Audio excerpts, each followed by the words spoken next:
I wouldn't be able to wait longer today. Now the recording is on.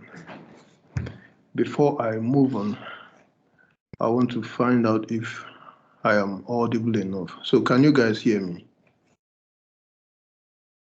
Yes, sir. Yes, Can hear bro. you. We can hear Yes, you. sir. Yes, sir. Yes, Okay, sir. Yes, sir. We can hear you. okay, so today is deductive reasoning. Welcome to the second half of the semester. The first half, like I explained before, was a preparation. And in that preparation, we studied concepts in language and meaning. We studied statements that are not logical. We learned to identify passages that are argumentative or not. Now it's time to study arguments, and I would pray you to be very attentive and make sure you don't miss any step of the way. This is one of the most challenging topics of the semester, deductive reasoning. Now, so arguments are also called reasoning or syllogisms. So the three terms are used interchangeably. Now, the two major categories of reasoning are deductive and inductive. Deductive and inductive. We also have causal reasoning, but it's a form of inductive reasoning. Okay. Now to deductive reasoning. Deductive reasoning is also called deductive argument, deductive syllogism.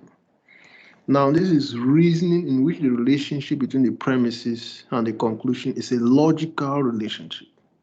The relationship between the premises and the conclusion is a logical relationship. As a result of this, it is reasoning that permits only one conclusion.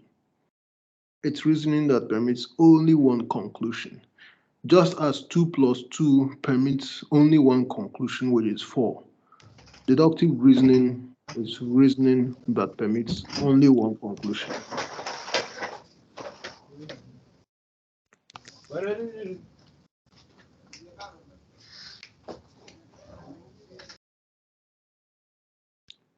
Example of deductive reasoning. All men are mortal. Kofi is a man, Kofi is mortal.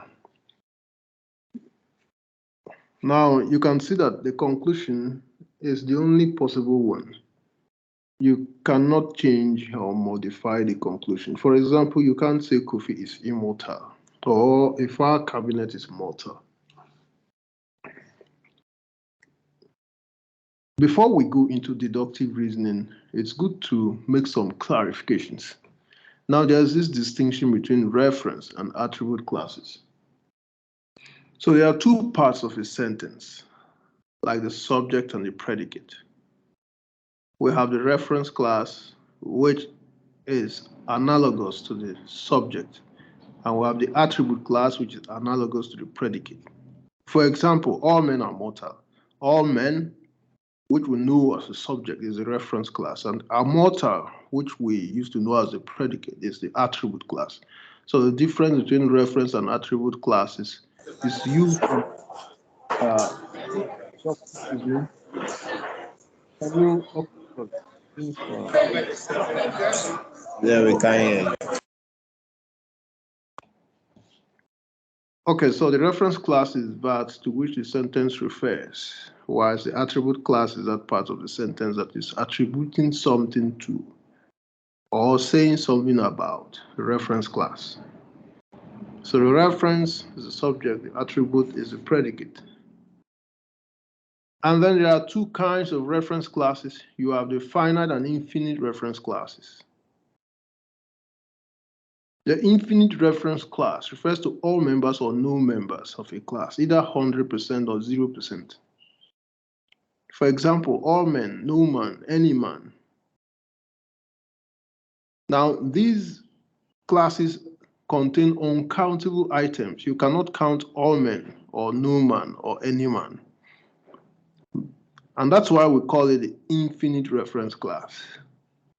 the members are uncountable. And then the finite reference class refers to countable and particular members of a class, anything between 0% and 100%.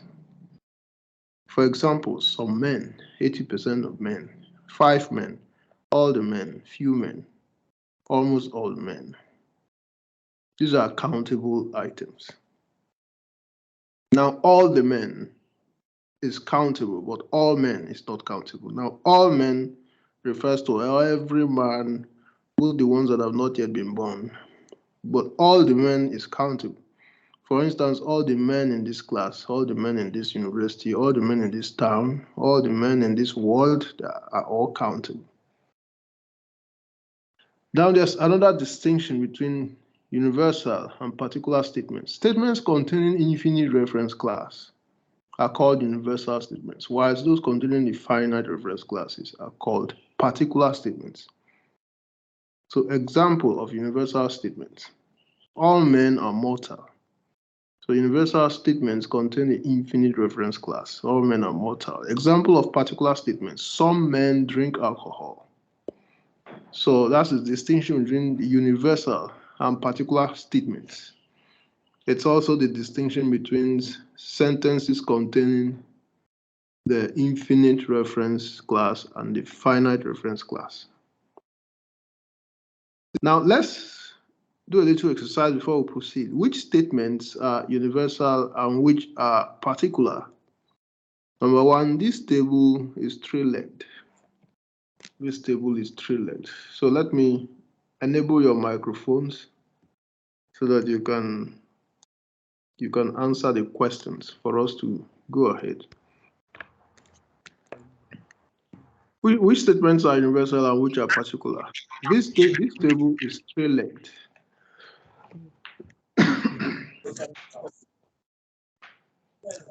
Hello, Peter. Yes, This go table ahead. is particular. It's particular. Tables can be certain. Tables can be certain.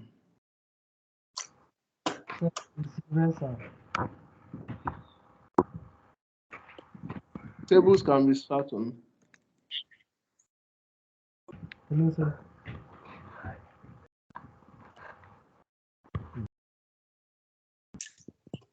Hello, sir. Table Yes. can be certain is universal. Okay, good. James and Mary passed the examination.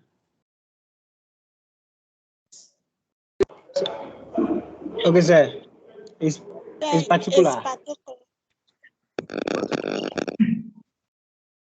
All visitors should be treated with respect. It's particular. Okay, all visitors should be treated with respect. Universal. Universal.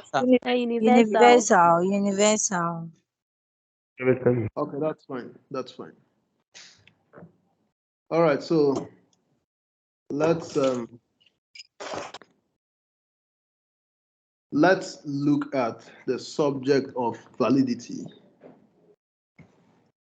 Validity.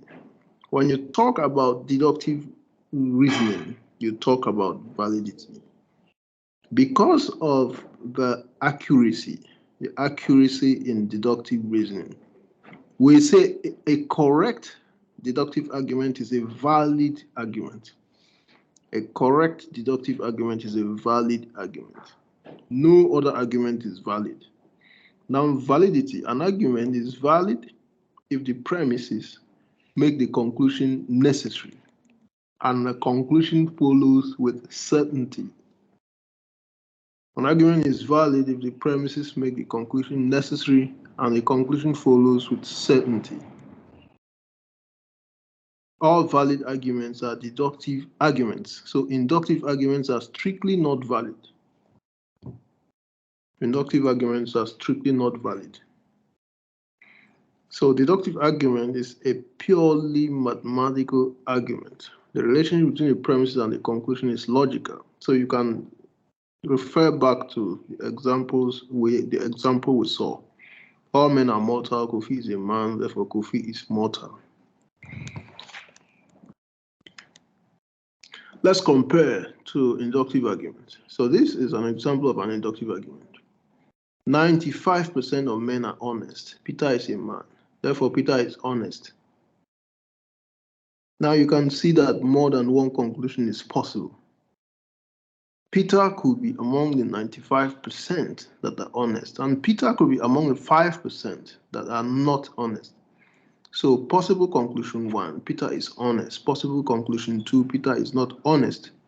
So when there is more than one legitimate conclusion, then it's an inductive argument. It's an inductive argument. Inductive arguments are arguments that permit more than one conclusion. Arguments that permit more than one conclusion are inductive arguments.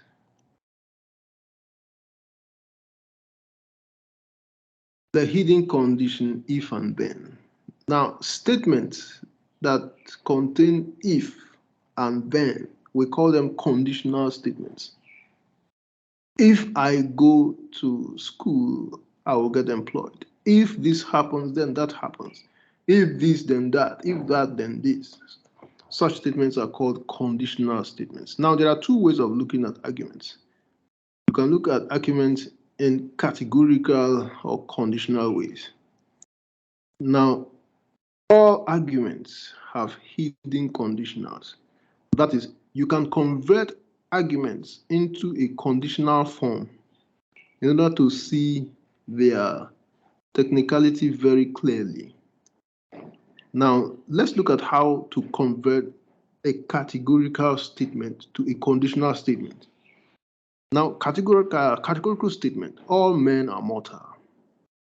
To convert it to a conditional statement, you will say, if something is a man, then it is mortal.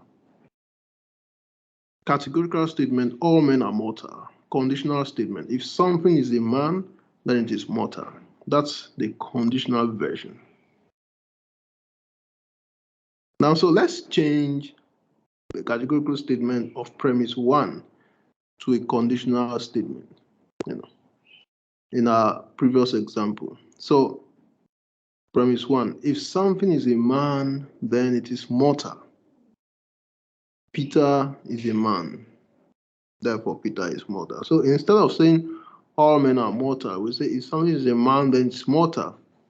Peter is a man, therefore Peter is mortal. This helps you to see more clearly the workings of the argument, to see how the argument proceeds.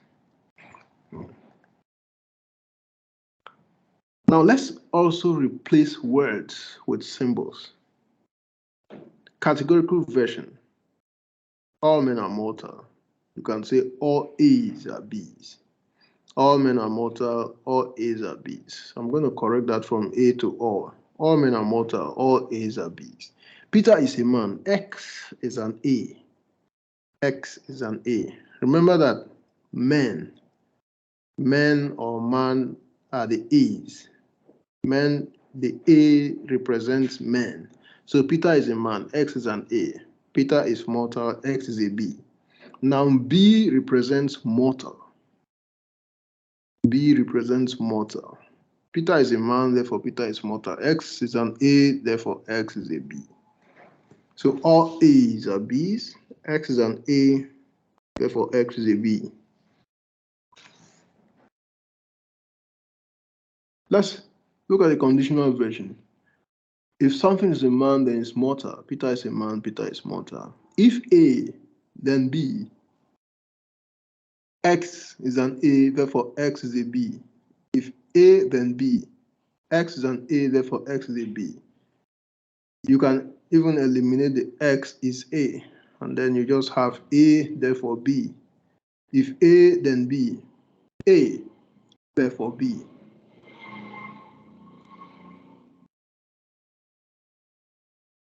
Now, let's look at another distinction, the distinction between antecedents and consequents.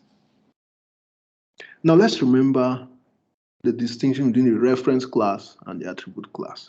Reference, which is subject, and attribute, which is predicate. Now, if we restate any categorical proposition as a conditional statement, the reference class becomes the antecedent and the attribute class becomes the consequent. When we convert a conditional statement, a conditional proposition, a categorical proposition to a conditional version, the reference class is the antecedent. The attribute class is the consequent. Of course, you know that the reference class is the one that comes first, and then the attribute is the one that comes second. The part of the sentence that comes second. So, for example, or A or B, or if A then B, or A or B, or if A then B. So you are both categorical and conditional. Now the reference class, in this case A, is the antecedent. So A is the antecedent. And then the attribute class, in this case B, is the consequent. So B is the consequent. If you say all men are mortal, then men is the antecedent. Mortal is the consequent. Now, so A is the antecedent and B is the consequent. So any statement referring to A would be either affirming or denying the antecedent. And any statement referring to B will be either affirming or denying the consequent. If, for instance, you say X is an A, then X is affirming the consequent. If you say X is a B, if you say X is a B, then X is affirming the consequent. If you say X is not an A, then X is denying the antecedent. If you say X is not a B, then X is denying the consequent. So any statement referring to A will be either affirming or denying the antecedent, and any statement referring to B will be either affirming or denying the consequent. Let's see an example. X is an A, affirms the antecedent. X is not an A, denies the antecedent. X is a B, affirms the consequent. X is not a B, denies the consequent. Now, affirming the antecedent. All A's are B's. X is an A, therefore X is a B. All A's are B's. X is an A, therefore X is a B. Now, in this argument, the second premise is affirming the antecedent. The second premise is affirming the antecedent. Because of that, we say the whole argument affirms the antecedent.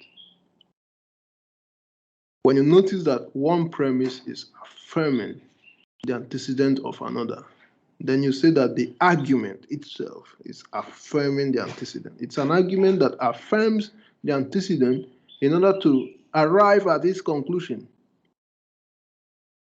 Once again, it's an argument that affirms the antecedent in order to arrive at its conclusion.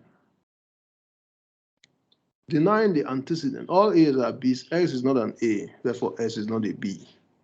Now you can see that the premise, the second premise, is denying the antecedent. So the argument itself, it is an argument that denies the antecedent in order to reach its conclusion.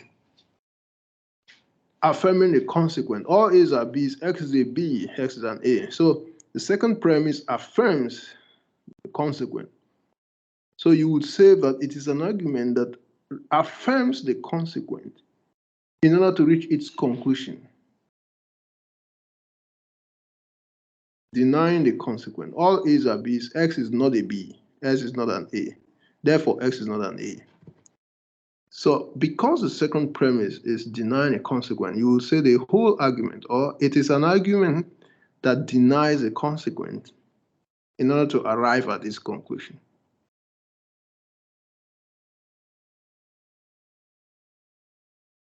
Now, having seen 4 ways an argument could proceed, which is that an argument could either affirm the antecedent, deny the antecedent, affirm the consequent, or deny the consequent. Now, looking at those 4 ways of arriving at conclusions, only 2 of the 4 ways are valid, would lead you to a valid conclusion. Only 2 of the 4 ways will lead you to a valid conclusion. The other 2 would lead you to a fallacy. The other two are fallacious. Now, let us look at the rule for deductive reasoning. Now, according to the rule for deductive reasoning, we only affirm the antecedent and deny the consequent in order to reach a valid conclusion. We only affirm the antecedent and deny the consequent in order to reach a valid conclusion. Any other operation, which includes the other two, would make the argument lose its validity. So what this rule is saying is that you can only reach a valid conclusion by either affirming the antecedent or denying the consequent. If you deny the antecedent, the conclusion will be invalid. If you affirm the consequent, the conclusion will also be invalid. Okay, so let's look at examples. All A's are B's. X is an A which affirms the antecedent. X is a B. Now, the rule for deductive reasoning is saying that this is a valid argument. When you affirm the antecedent, it's a valid argument. All A's are B's. X is an A which affirms the antecedent. Therefore, X is a B. So that's valid. The other one, all A's are B's. X is not an A, which denies the antecedent. X is not a B. Is not a valid argument. Denying the antecedent is not valid. It's not a valid operation. Let's convert to words in order to see the reason why. All Ghanaians are Africans. Peter is a Ghanaian. Therefore, Peter is an African. Now, Peter is a Ghanaian affirms the antecedent. Therefore, Peter is an African. It's a conclusion. Now, we are told that this is a valid argument. Now, if you look at the argument very well, it says that all Ghanaians are Africans, which is true. Every Ghanaian is automatically an African. Now, Peter is an African. Sorry, Peter is a Ghanaian. Now, if Peter is a Ghanaian and all Ghanaians are Africans, then automatically Peter is an African. There's no way Peter cannot be an African if he's a Ghanaian, because all Ghanaians are Africans. That's why the argument is valid. The conclusion that Peter is an African is unavoidable. There's nothing you can do about it.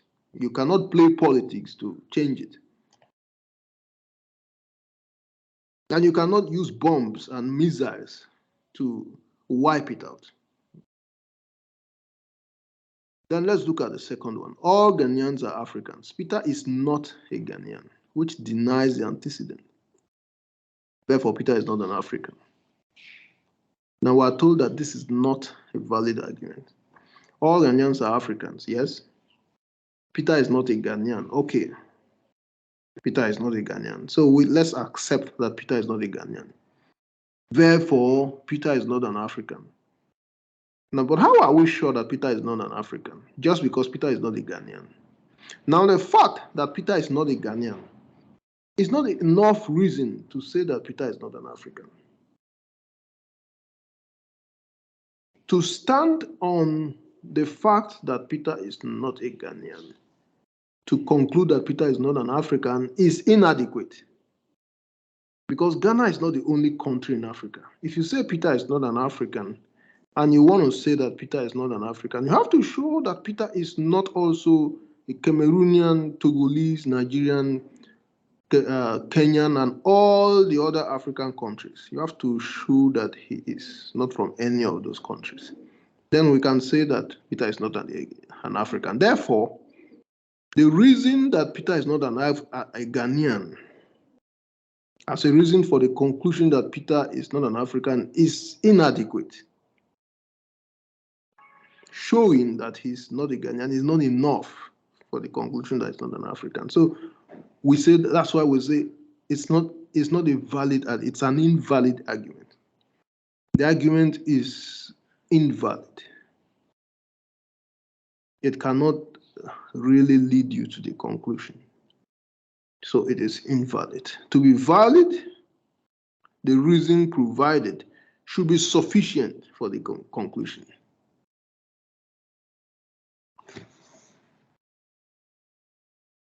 Now let's look at the technicality.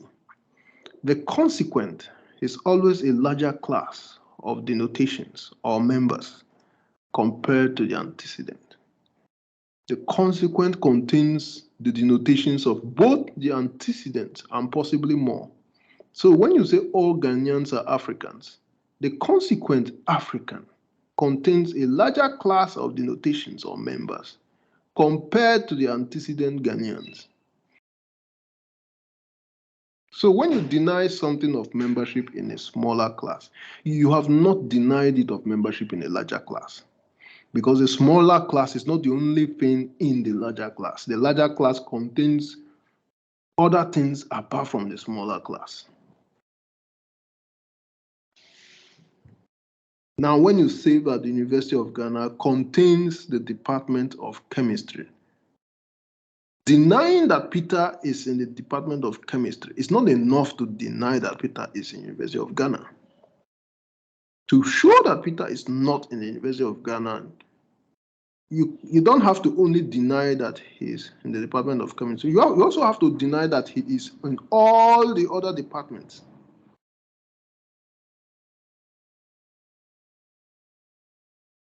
Four kinds of deductive argument. Modus ponens. So based on the technicality we have seen, we're going to look at four types of deductive arguments. And those four types are based on affirming the consequent, denying the consequent, affirming the antecedent, denying the antecedent. So we would see the argument, what we call the argument that denies and affirms the antecedent, and then what we call the one that denies the antecedent. Then we will see what we call the argument that affirms the consequent, and what we call the one that denies the consequent. Now, modus ponens is an argument that affirms the antecedent. Modus ponens is an argument that affirms the antecedent. All A's are B's. X is an A, therefore X is a B. All Ghanaians are Africans. Peter is a Ghanaian, therefore Peter is an African, which is a valid argument. We call it a modus ponens. Modus ponens is an argument that affirms the antecedent. So modus ponens is a valid argument.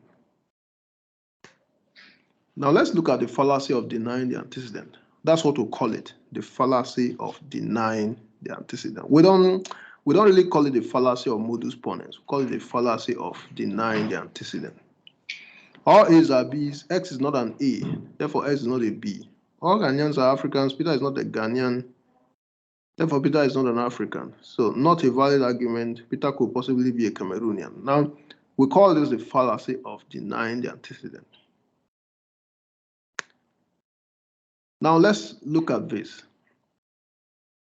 Let's look at two boxes, the sizes of the antecedent and consequent. Now the bigger box is called the consequent. The smaller box is called the antecedent. You can see that the antecedent box is completely in the consequent box. So everything in the antecedent box is in the consequent box. If you say that something is in the antecedent box, then it is automatically in the consequent box. If you say that something is not in the antecedent box, you can't automatically say it is not in the consequent box, because it could be some other part of the consequent box outside the antecedent box.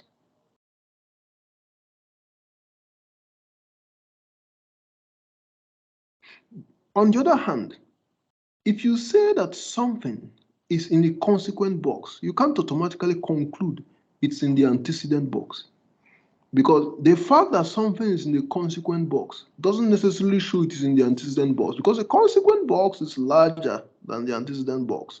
If something is merely in the consequent box, it could either be in the antecedent box or some other part of the consequent outside the antecedent box. After all, the consequent is larger than the antecedent. So saying that something is merely in the consequent box as a reason to show that it is in the antecedent box is not a valid argument.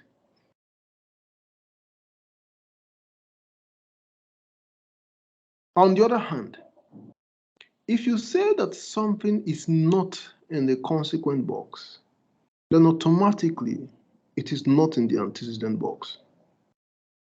If something is not in the consequent box, then it cannot be in the antecedent box. So when you say that something is not in the consequent box, as a reason for saying it is not in the antecedent box, the argument is valid. Because if someone is not in the University of Ghana, then the person cannot be in the Department of Chemistry that is in the University of Ghana.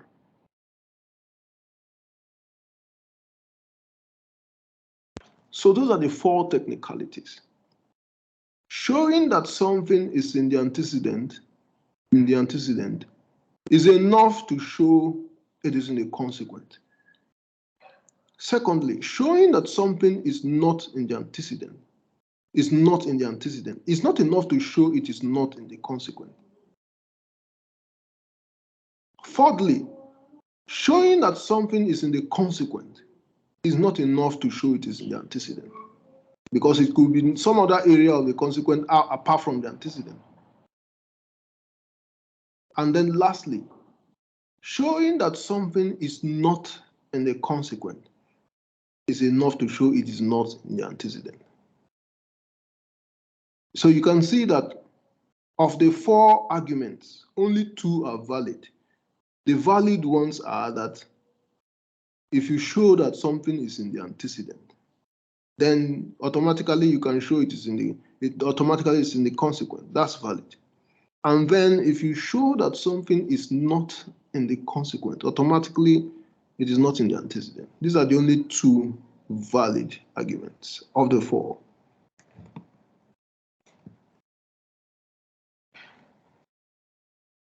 The bigger box contains Africans and the smaller box contains Ghanaians. So to repeat what I just said, if you show that someone is a Ghanaian, automatically he's an African. If you show that someone is not a Ghanaian, it is not enough to conclude that he's not an African. Then, if you show that someone is an African, it's not enough to show he's a Ghanaian, because he could be some other African. And then, lastly, if you show that someone is not an African, is enough to conclude he's not a Ghanaian. So the only two valid arguments is to either affirm the antecedent or to deny the consequent.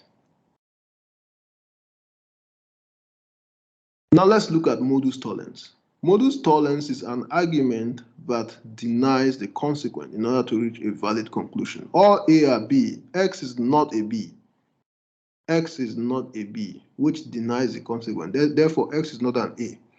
So we've seen that this is a valid argument. If you can show that X is not a B, then automatically X cannot be an A. If A, then B, not B, therefore not A. That's a conditional. Okay, so according to the two boxes we saw, this is a valid argument. Because everything in A is in B, but not everything in B is in A. So showing that something is not a B at all is enough to conclude that it's not an A. In 2 words, all Ghanaians are Africans. Michael is not an African, therefore Michael is not a Ghanaian. So we regard it as a valid argument. Or if Michael is a Ghanaian, then it's an African. Michael is not an African, therefore Michael is not a Ghanaian. So that's the conditional version. Now let's look at another illustration, department and university. Now all those studying in the Department of Physics are enrolled at University of Ghana. Kelvin is not enrolled at the University of Ghana, so Kelvin is not studying in the Department of Physics. Now just imagine that there is an argument going on about whether, or let's say a debate about whether Kelvin is in the Department of Physics or not. Some people are saying Kelvin is in the Department of Physics. Some people are saying Kelvin is not in the Department of Physics. So how do we find out? We decide to go to the registry to find out if Kelvin is in the Department of Physics. And then the officials of the registry enter Kelvin's name in the database of University of Ghana. And then after a search, Kelvin's name does not come up in the University of Ghana at all. So the registry or the registrar tells us that Kelvin is not enrolled at University of Ghana. Then what does that do to the debate? It means that he is automatically not in the Department of Physics. So if you can deny that Kelvin is at the University of Ghana, automatically you've succeeded in denying that he's in the Department of Physics. That's why we say that denying the consequent will lead you to a valid conclusion about denying the antecedent. So that's the university box. It's larger than the Department of Physics box. If there is no evidence that Kelvin is in the University of Ghana, then Kelvin cannot be in the Department of Physics. Now let's look at the fallacy of affirming the consequent. Now, fallacy of affirming a consequent, all A are B, X is a B, therefore X is an A. Now we say this is not valid. It's a fallacy. By affirming the consequent, you cannot automatically affirm the antecedent. Showing that something is a member of the consequent is not enough to show it's a member of the antecedent. Now, let's put it in words. All Ghanaians are Africans. George is an African, therefore George is a Ghanaian. Now, is it enough that George is an African to show he's a Ghanaian? That's not enough. So that's why we say that affirming the consequent, in order to reach a conclusion about affirming the antecedent, is not a valid argument. It's not sufficient reason. So the consequent Africans contains a logically larger category of denotations than the antecedent Ghanaians. So the fact that George is an African does not necessarily mean that he's a Ghanaian. He may be a South African or a Cameroonian. If we affirm the consequent, we're not sure we can affirm the antecedent. And sure, if we affirm the consequent, it will land us in the same kind of uncertainty that we saw in the fallacy of denying the antecedent. Okay. Just a minute.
Okay, I'm back.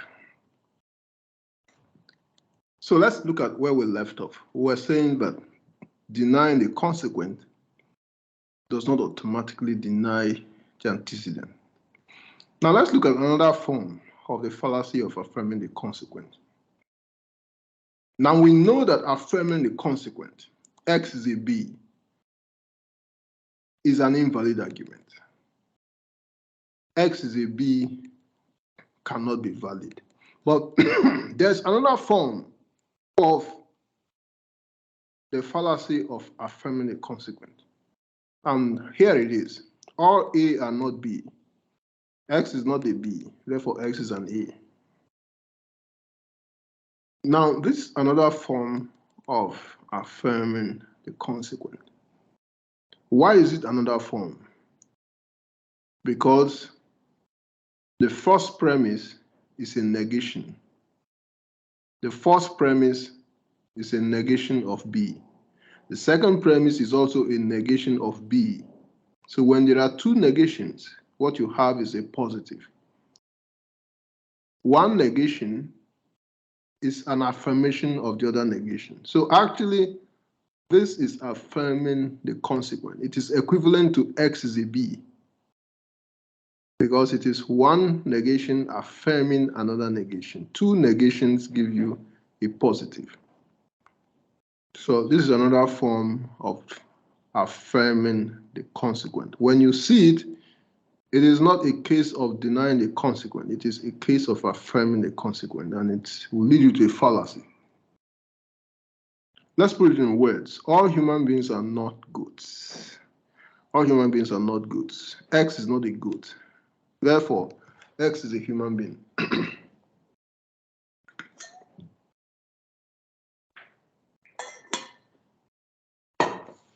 Okay, granted that all human beings are not goats, yes. X is not a goat. Therefore, X is a human being. Is X being a goat? Sorry, is X not being a goat enough to conclude that X is a human being? If we have proven that X is not a goat, it's not sufficient to show that X is a human being. Because if we have proven that X is not a goat, all we have done is to show that X is not a goat. It can be any other creature, whether human being or not. So proving that X is not a goat is not sufficient to prove that X is a human being. X could be a tiger or a giraffe or a snake. Now, again, not being a goat is a logically larger category than all human beings. So the fact that X is not a goat does not necessarily make X a human being. X could as well be a cat, a giraffe, or a tiger. So that is the end of the distinction between modus ponens and modus tollens. So we saw modus ponens affirming the antecedent, and we saw the fallacy of denying the antecedent. We also saw modus tollens, denying the consequent, and then we saw the fallacy of affirming the consequent. Now, so modus ponens and modus tollens are two kinds of valid deductive reasoning. They are the first two kinds of valid deductive reasoning. The third kind is hypothetical syllogism, and then the fourth is disjunctive syllogism. Now, we want to look at hypothetical syllogism. An argument where the consequent of an initial or first premise becomes the antecedent of the second or subsequent premise. And so that's the essential character of hypothetical syllogism.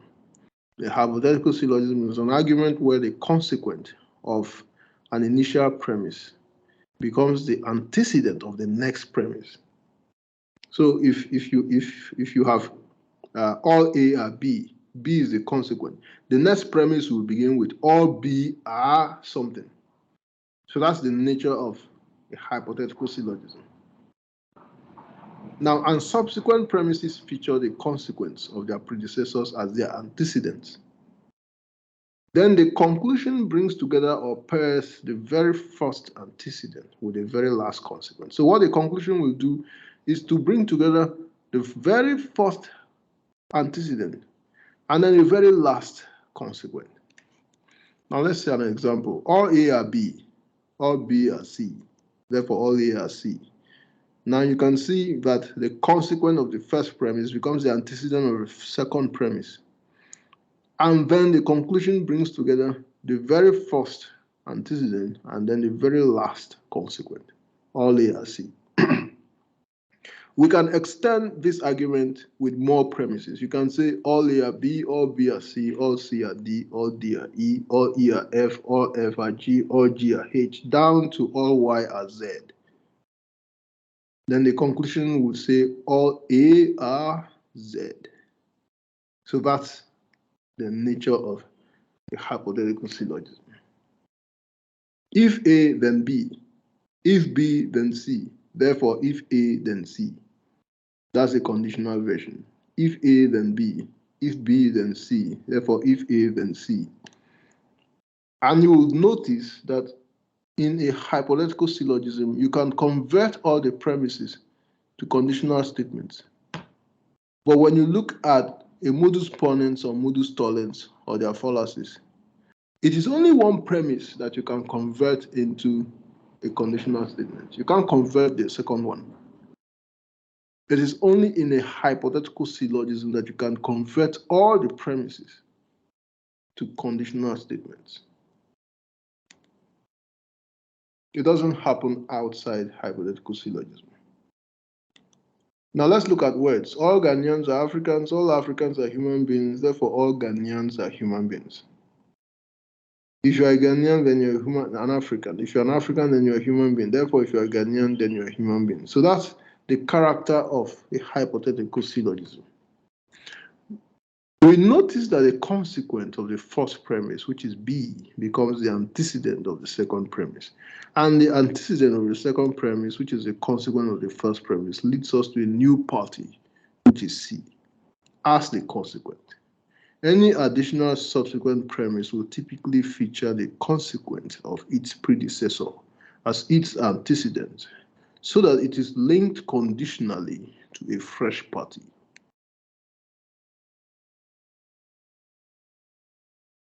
Now let's look at two fallacies of hypothetical syllogism. Now, hypothetical syllogism has the special privilege of having two fallacies. Now, the first type of hypothetical fallacy, let's look at it. All A are B, all B are C. Therefore, all C are A. Now, so instead of concluding that all A are C, you conclude all A are C, all C are A. You interchange the terms. If A, then B.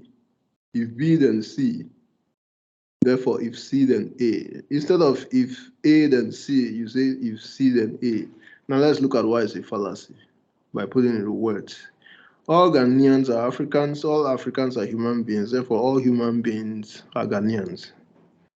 So that's why it's a fallacy. All human beings are not Ghanaians. If you are a Ghanaian, then you're an African. If you're an African, then you're a human being. Therefore, if you're a human being, then you're a Ghanaian. Let's look at the second hypothetical fallacy. All A are C. Now, instead of all A are B and all B are C, it just jumps to all A are C. All B are also C. Therefore, all A are B. Now, even if you show that all A are C and all B are also C, it's not enough to tell you the relationship between A and B. The fact that all A are C and all B are also C does not really tell you that A is equivalent to B. For all you know, they could just be members of C.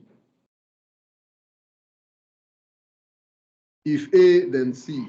If B, then C. Therefore, if A, then B. It doesn't necessarily follow.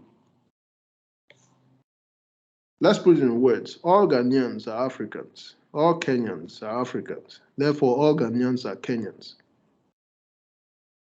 So that's why it's a fallacy. If you're a Ghanaian, then you're an African. If you're a Kenyan, then you're an African. Therefore, if you're a Ghanaian, then you're a Kenyan.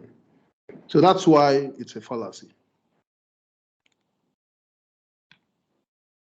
It can be true by accident. Sometimes it can give you a true conclusion. But whenever the conclusion is true, it is true by accident. It is not true because the argument is correct. For instance, all Ghanaians are human beings, all Africans are human beings, therefore all Ghanaians are Africans. Now, in this case, you arrive at a conclusion not because the argument sets up the conclusion well, but because the argument uses concepts that accidentally match onto each other. So whenever this invalid argument gives you a true conclusion, what you should say is that the conclusion is true by accident. And it is not from the argument that you found out that the conclusion is true. You know that the conclusion is true outside the argument, not from the argument.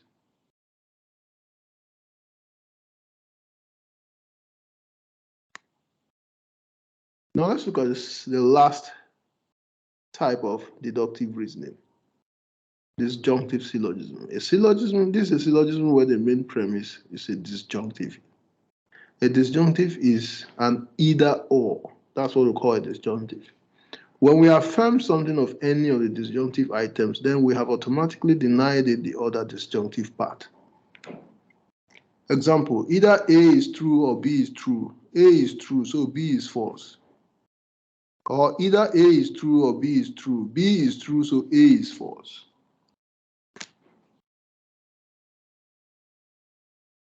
Let's put it in words. Either I became a reverend father or I got married. I got married, so I did not become a reverend father. Or either I became a reverend father or I got married. I became a reverend father, so I did not get married. A little exercise before we move on. Determine what kind of argument this is. Anytime he goes to town, he passes by my mother's house. Anytime he goes to town, he passes by my mother's house.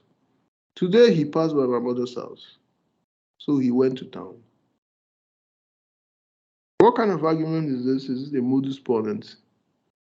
Or is it a fallacy of denying the antecedent? Is it a modus tollens, or is it a fallacy of affirming the consequent? Is it a hypothetical syllogism? Is it a disjunctive syllogism? So I'm going to open up the microphones so that anyone who wants to tackle it can do so. Now I'm allowing mics for attendees. If you want to tackle it, then, or if you want to answer, then you can unmute yourself. You can raise your hand and then unmute yourself so that you tell us what the answer.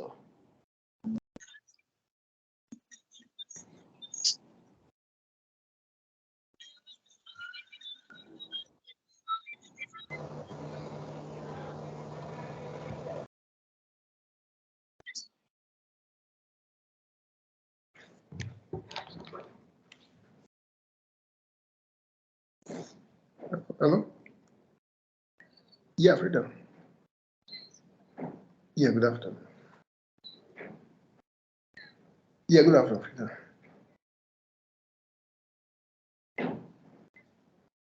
Okay.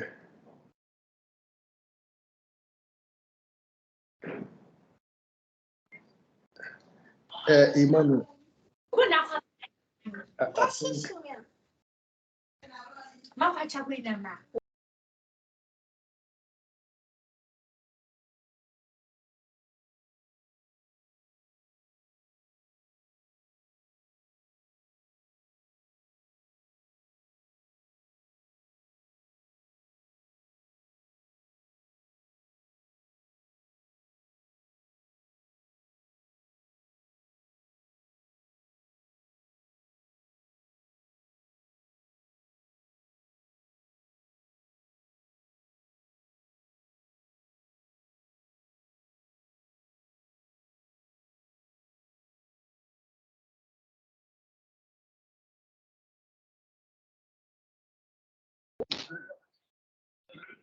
I think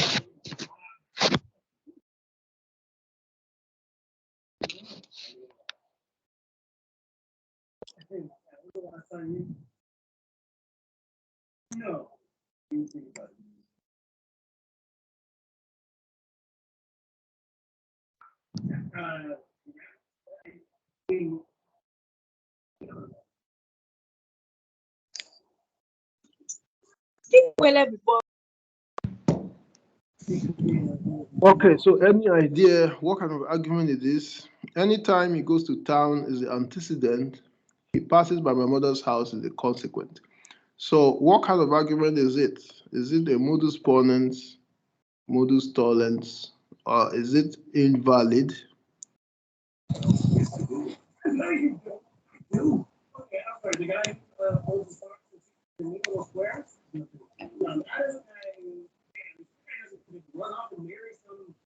Yes, courage. Courage, your hand is raised. So can you unmute your microphone? There is modus ponens. Modus ponens. So explain why it's modus ponens.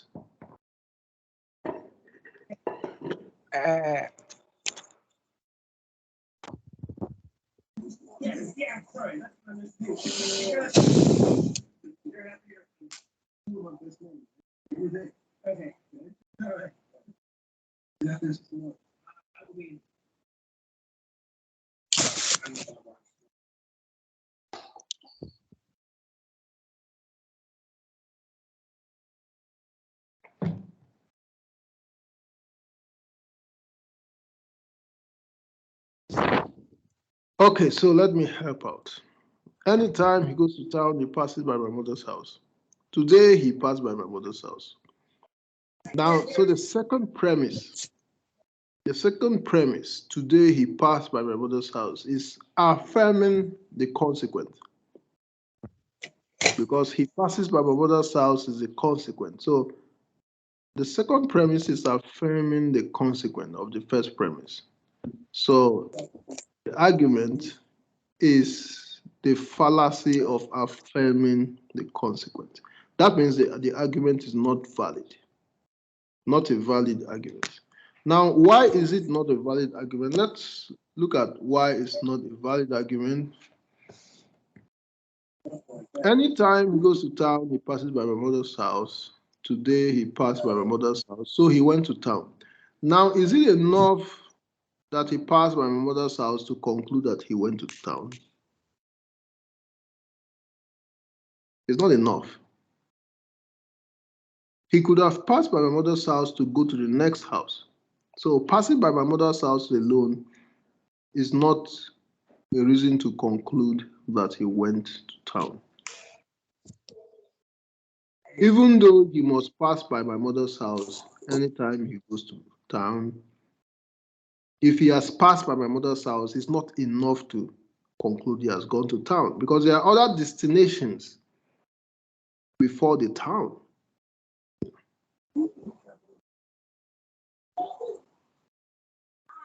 So, but the main technicality is to notice that it is an argument that affirms the consequent. Once the argument affirms the consequent, then what you should just be asking yourself is, oh, let me try and understand why the argument is a fallacy. Now, already you know the argument is a fallacy by simply noticing that it affirms the consequent. There is no argument that affirms that is a valid argument.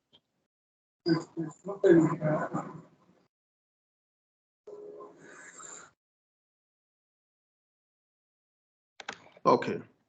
Now let's answer these questions correctly. Number one, we deduce correctly when we deny the antecedent, true or false?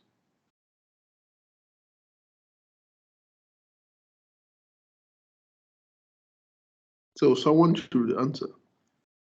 We deduce correctly. Is it true that we deduce correctly when we deny the antecedent?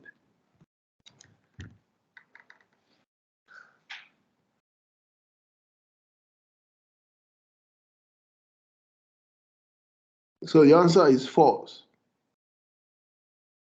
When we deny the antecedent, we don't deduce correctly. Number two, we deduce correctly when we affirm the antecedent. That's true. Number three, we deduce correctly when we deny the consequent. That's true. And number four, we deduce correctly when we affirm the consequent. That's false.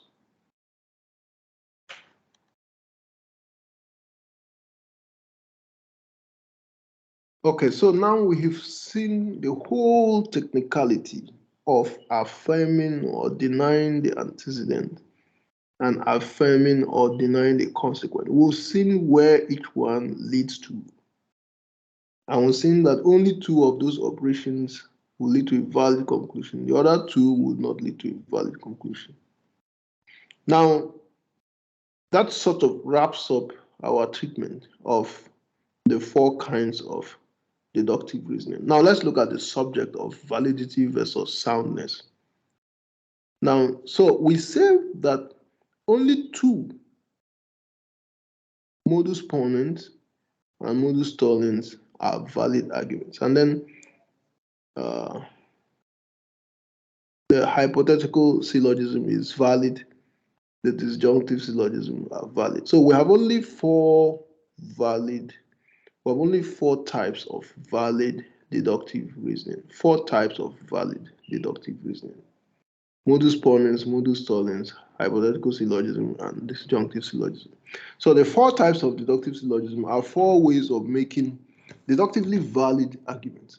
Now, a valid argument is an argument whose premises are logically consistent with this conclusion.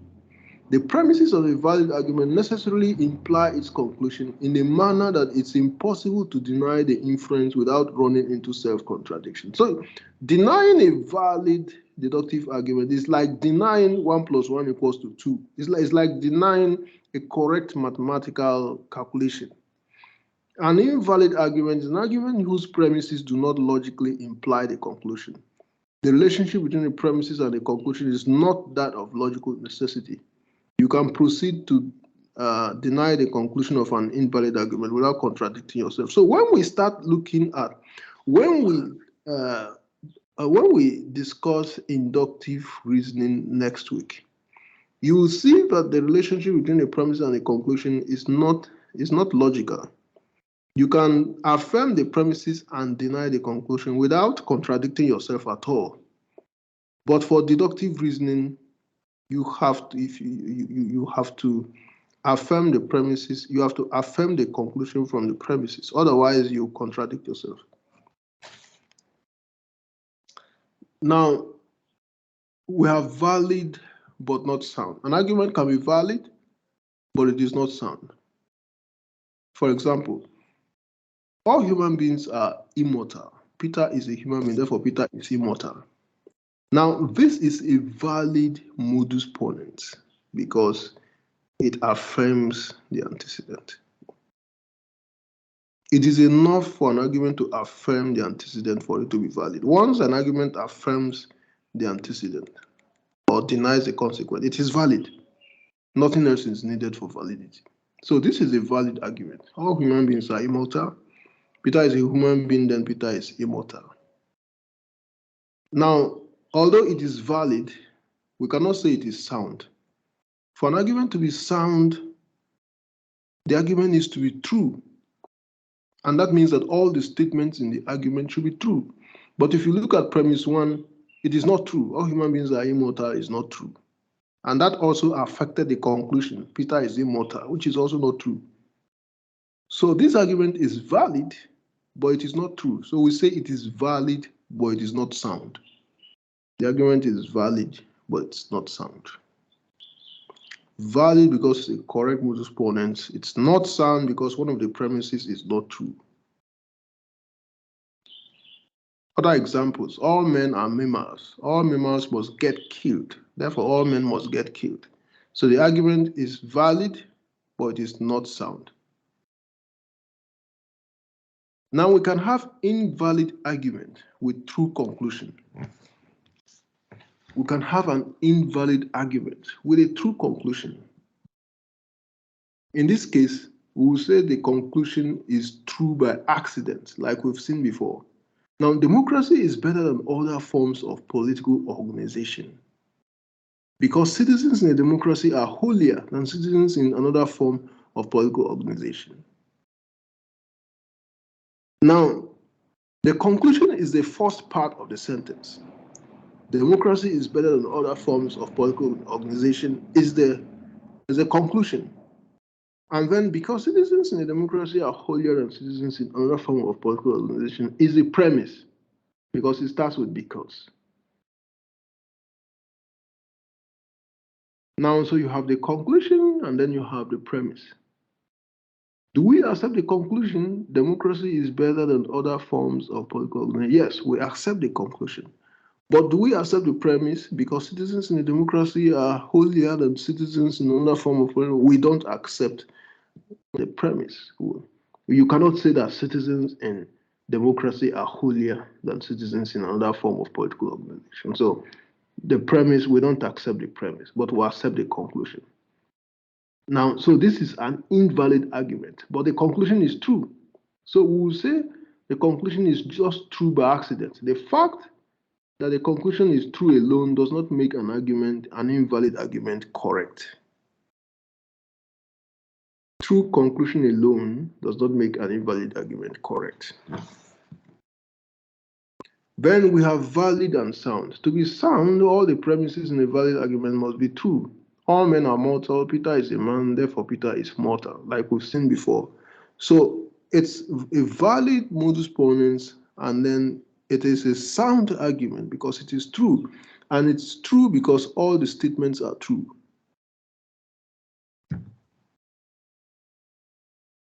Now, so we can have three forms. We have valid and sound, valid and unsound.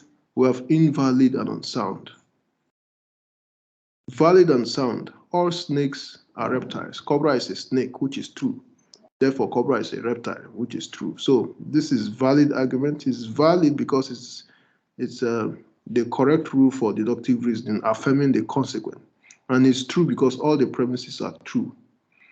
Then you are valid but unsound. All snakes are reptiles. That's true. Mosquitoes are snakes. That's not true. Therefore, mosquitoes are reptiles. That's not true. So it's valid because it follows the correct rule of deductive reasoning. It affirms the antecedent, but it's unsound because one of the premises is not true. Then we can have both invalid and unsound, which is a double jeopardy. All snakes are reptiles. All snakes are reptiles. That's true. Mosquitoes are reptiles. That's false. Therefore, mosquitoes are snakes. That's also false. So it is invalid because the argument affirms the consequent. Affirming the consequent is invalid. It's also unsound because one of the premises is not true. So this argument is both invalid and unsound. So the argument is so bad that it's not even realistic. No one will make it. Is an invalid but sound argument possible? No. You can't have an invalid argument that is sound. An invalid argument is automatically unsound, even if the premises and the conclusion are all true. So all Ghanaians are Africans. Yes, Kofi is an African, therefore Kofi is a Ghanaian. Now this is the fallacy of affirming the consequent. So because it is invalid, it's also unsound. That it is true or that the conclusion is true doesn't make it a sound argument. Lack of validation has already denied it of soundness. So soundness doesn't just need the truth. Soundness also needs validity. Soundness needs both validity and truth. You can't do without any of them. So technicality, validity is needed for soundness, but soundness is not needed for validity. Validity is needed for soundness, but soundness is not needed for validity. Arguments can be valid without being sound. Now, some arguments are valid but not true. Now, but soundness needs both validity and truth. Okay, so let's do a little exercise. Identify the missing premise in each of the following deductive arguments. Identify the missing premise in each of the following deductive arguments. All military men play football. Bob plays football. There's a missing premise. There are supposed to be three sentences in this argument, but one is missing. So which one is missing? All military men play football. Bob plays football. So let me unmute your mics so that, let me enable your mics so that, okay, they are already enabled. Now, so anyone who wants to answer can please do so. Isaac, do you want to answer?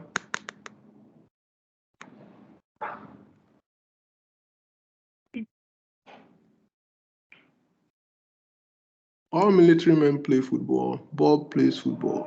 What is the missing premise?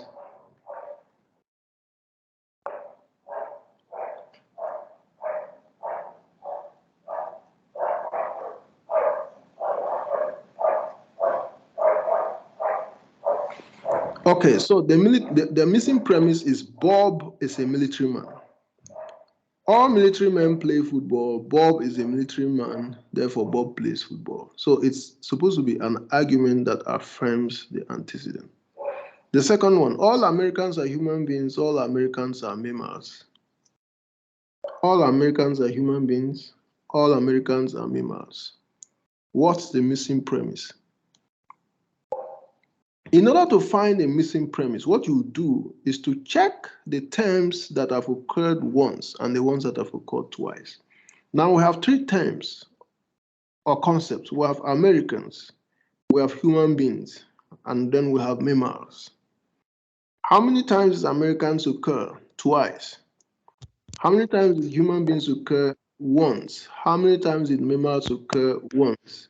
So obviously, the missing premise is going to be constituted of those terms that occurred only once. So it means that the missing premise would be about human beings and mammals.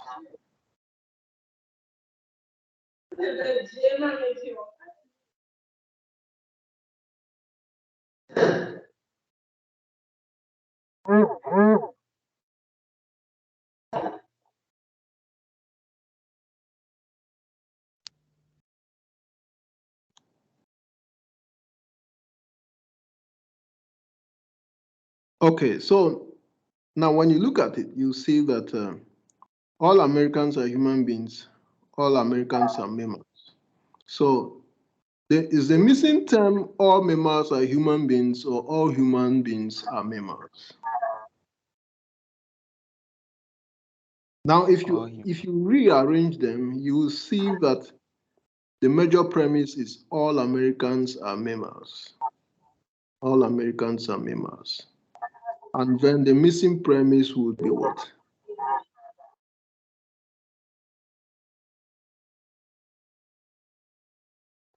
All human beings are mammals. All human beings are mammals.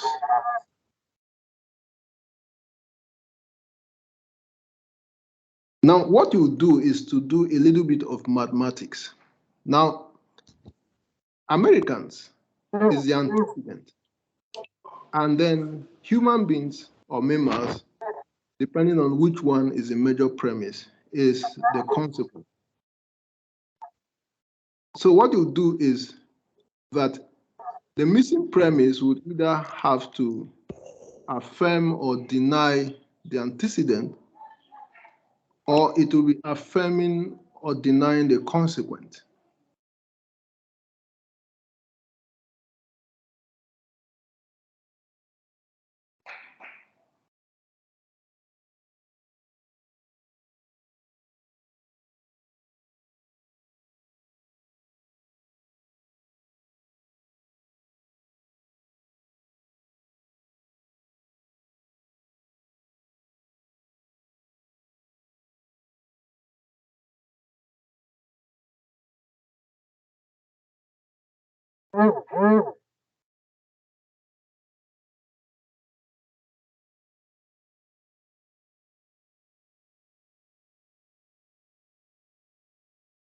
Okay, so all Americans are human beings. What you do is to fit in the two possible premises so that you see which one is correct. All Americans are human beings. All Americans are mammals. And then the third one would be either all human beings are mammals or all mammals are human beings. Which one would fit in correctly with the other two?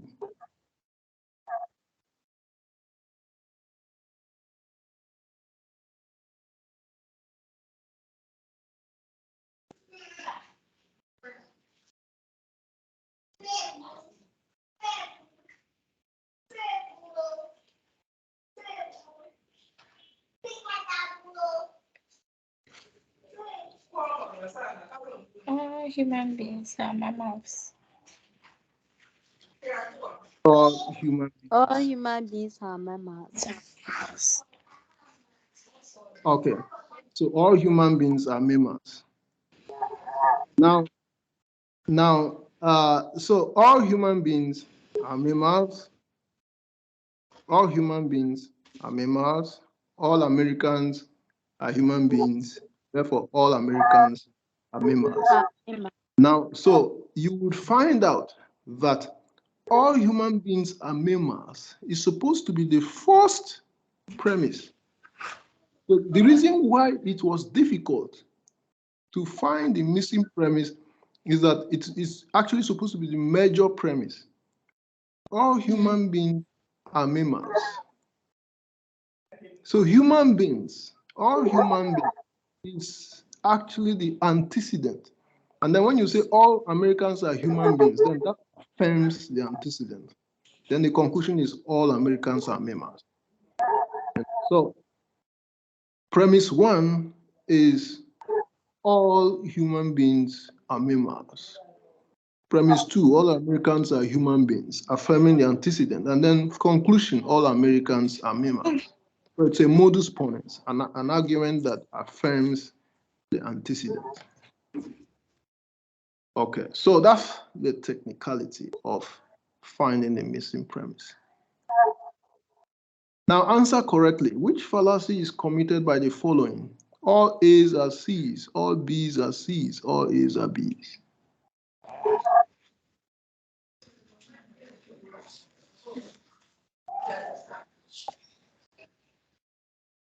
All A's are C's.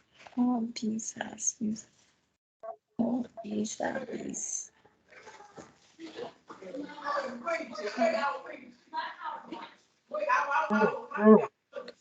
All A's are C's.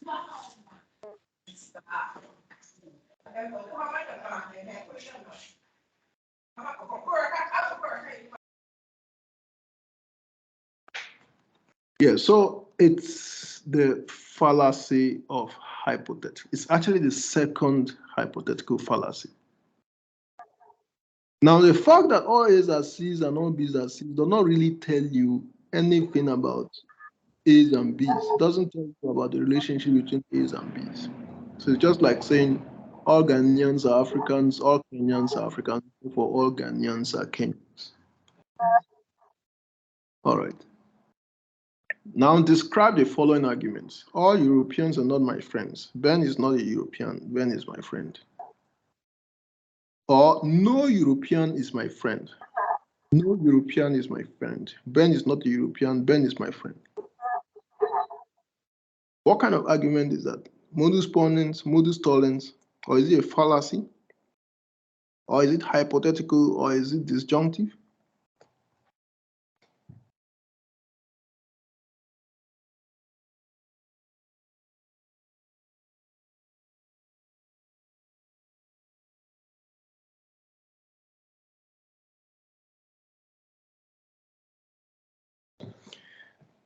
Now we had said that two negations will give you an affirmation. Two negations will give you an affirmation. Now the first sentence is a negation. The second one is a negation. So combined, the two of them is an affirmation. So now an affirmation of what? It's an affirmation of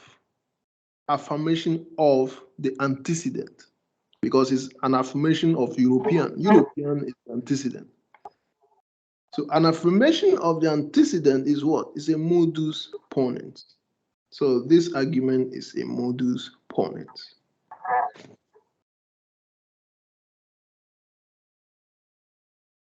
So that's the end of the class.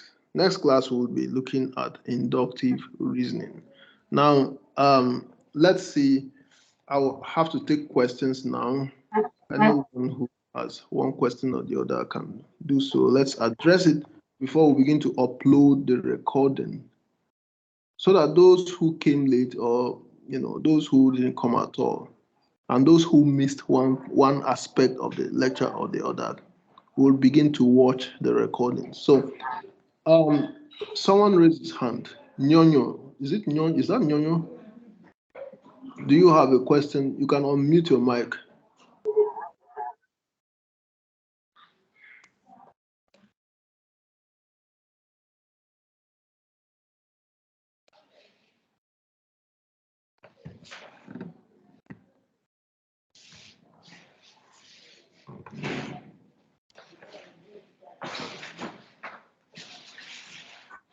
It's okay, sir. It's okay.